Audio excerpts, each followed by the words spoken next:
तो आज की क्लास में हम लोग क्या देखेंगे कि इस पे कुछ क्वेश्चंस देखेंगे। इससे पहले वाले में हम लोगों ने क्या देखा था कि अगर आप किसी रजिस्टर के अक्रॉस, इंडक्टर के अक्रॉस या फिर कैपेसिटर के अक्रॉस एसी करंट लगाते हो, एसी वोल्टेज सप्लाई करते हो, तो उससे उन लोग के करंट और वोल्टेज में क्या रिलेशन आता है, राइट। ये देख लिया था हमने। उसी पे बेस्ड हम कुछ क्वेश्चंस करेंगे। तो आपका फर्स्ट क्वेश्चन है, a register of 100 ohm is connected to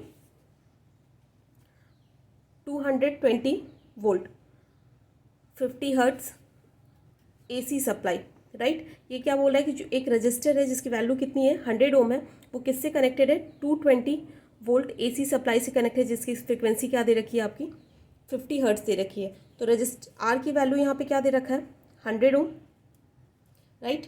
और क्या दे रखा है यहाँ पे आपकी वोल्टेज की वैल्यू क्या है 220 वोल्ट, और फ्रिक्वेंसी कितनी दे रखी है आपको 50 हर्ट्ज दे रखी है। और बोला है कि what is the RMS value of current in a circuit. तो आरएमएस वैल्यू क्या होता है, आई आरएमएस आप क्या लिखोगे वी आरएमएस अपॉन आर। तो आपको क्या करना है वी आरएमएस फाइंड आउट करना है। तो देखो, जब भी आपको क्वेश्चन में एसी सप्लाई दे रखा हो और आपको इस तरीके का सिर्फ दे रखा हो, आपको मान लो कि अगर इस फॉर्म में दिया होता 220 साइन, यहाँ पर मान लो कोई फ्रिक्वेंसी कुछ, यहाँ पे आपका फ्रिक्वेंसी एफ ये दे रखा है 50 हर्ट्ज दे रखा है, तो ओमेगा क्या हो जाएगा 2 पाई एफ हो जाएगा। मतलब यहाँ पे 50 की वैल्यू पुट करोगे कितना हो जाएगा आपका 100 पाई हो जाएगा। तो अगर यहाँ पे ऐसा कुछ दिया होता, राइट, तो आप ये क्या यहाँ पे बोलते हैं कि ये यहाँ पे इसकी पीक वैल्यू है, राइट। आपकी दो वैल्यू होती है, एक पीक होती है, तो ये क्या हो जाती पीक वैल्यू होती। लेकिन यहाँ पे सिर्फ क्या दे रखा है 220 वोल्ट दे रखा है। तो जब भी इस तरीके का दे रखा हो तो ये आपका क्या हो जाता है, ये आपका आरएमएस वैल्यू हो जाता है। तो हमेशा याद रखना कि अगर आपके क्वेश्चन में दे रखा हो, अगर बोला भी ना हो कि आरएमएस वैल्यू है या नहीं है, तो आपको क्या मानना है कि ये आपकी क्या है आरएमएस वैल्यू है।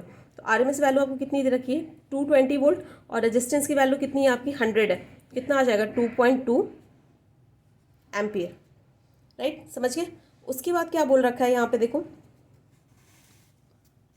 उसके बाद क्या बोल रखा है what is the net power consume over a cycle. तो पावर क्या होता है आपका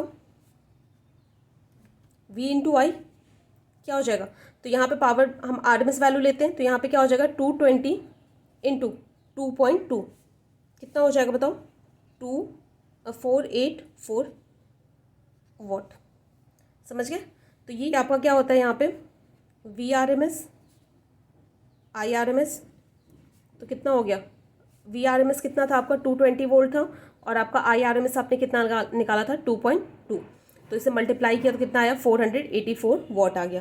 तो इस तरीके के छोटे छोटे क्वेश्चंस आते हैं, तो इस आप कर लोगे। एक देखो उसी पे बेस्ड एक और क्वेश्चन है, आपको यहाँ पे दे रखा है the peak voltage of N AC supplies 300 volt. मतलब क्या दे रखा है वीएम आपको दे रखा है, कितना दे रखा है 300 वोल्ट दे रखा है। What is the RMS value.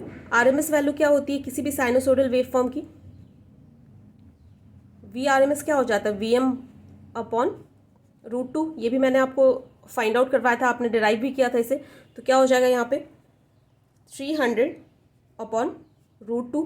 तो ये जब इसे सॉल्व करोगे तो ये आपका आएगा 1212.2 वोल्ट आ रहा है, राइट। तो ये आपका हो गया फर्स्ट का। उसके बाद आपको क्या दे रखा है बताओ, RMS value of current in AC supply is 10 ampere दे रखा है। तो आपको क्या करना है पीक वैल्यू फाइंड आउट करनी है करंट की। तो बी में देखो आपको क्या दे रखा है आई आर एम एस दे रखा है, कितना हो जाएगा आई आर एम एस क्या हो जाएगा आपका बताओ कितना है 10 एम्पियर है। तो आपको क्या फाइंड आउट करना है पीक फाइंड आउट करना है। तो आर एम एस वैल्यू क्या होती है किसी भी क्वांटिटी की, साइनोसोडल क्वांटिटी की क्या हो जाएगी आई एम यहाँ पे आपका क्या है ये आपका पीक वैल्यू है अपॉन √2। तो यहाँ से आपका आई एम क्या हो जाएगा √2 into I R M S, right. √2 into I R M S हो जाएगा, √2 इंटू क्या लिखोगे कितना आई आर एम एस की वैल्यू कितनी है 10 है, राइट।